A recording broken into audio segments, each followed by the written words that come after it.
সিলেটের ওসমানীনগরে চুরির গরু দিয়ে যুক্তরাজ্য প্রবাসী বিএনপি নেতার বাড়িতে ইফতার পার্টির আয়োজন করার খবর পাওয়া গেছে।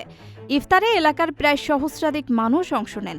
গত ৬ রমজান উপজেলার পশ্চিম পৈলনপুর ইউনিয়নের গলমুকাপুন গ্রামের প্রবাসী বিএনপি নেতা আহমেদ মধু ওরফে মধু মিয়ার বাড়িতে এই ইফতার পার্টির আয়োজন করা হয়। এ ঘটনা প্রকাশ হওয়ার পর সংবাদ মাধ্যম সহ এলাকায় ব্যাপক তোলপাড় শুরু হয়েছে। জানা গেছে, গত ৫ রমজানের বিকেলে গলমুকাপুন মাদ্রাসার পূর্বের মাঠ থেকেই একই গ্রামের নাজমুল ইসলামের একটি ষাঁড় গরু চুরি হয়। এরপর পার্শ্ববর্তী প্রবাসী মধু মিয়ার বাড়ির কেয়ারটেকার সাইদি নামের যুবক নাজমুলকে ভুল তথ্য দিয়ে বিভিন্ন স্থানে গরুর সন্ধান করতে পাঠান। সাইদের তথ্যমতে বিভিন্ন স্থানে গিয়ে নাজমুল গরুর সন্ধান পাননি। ওই দিন রাত ৮টার দিকে বিএনপি নেতা মধু মিয়ার বাড়িতে কেয়ারটেকার সাইদি কষাই দিয়ে চুরির গরু জবাইয়ের পর সারা রাত গোশত রান্না করে পরদিন ৬ রমজান বিকেলে এলাকার সহস্রাধিক লোকের ইফতার পরিবেশন করে।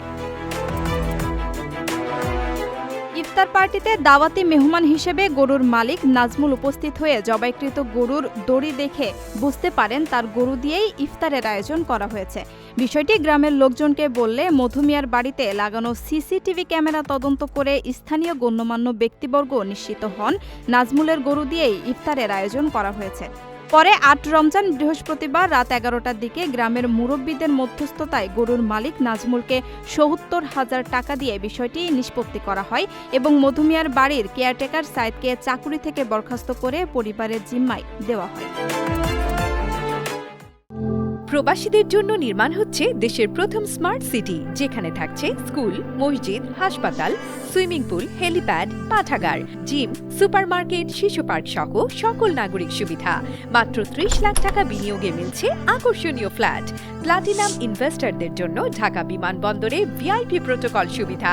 বিস্তারিত জানতে যোগাযোগ করুন স্ক্রিনে দেয়া হোয়াটসঅ্যাপ অথবা ইমো নাম্বারে।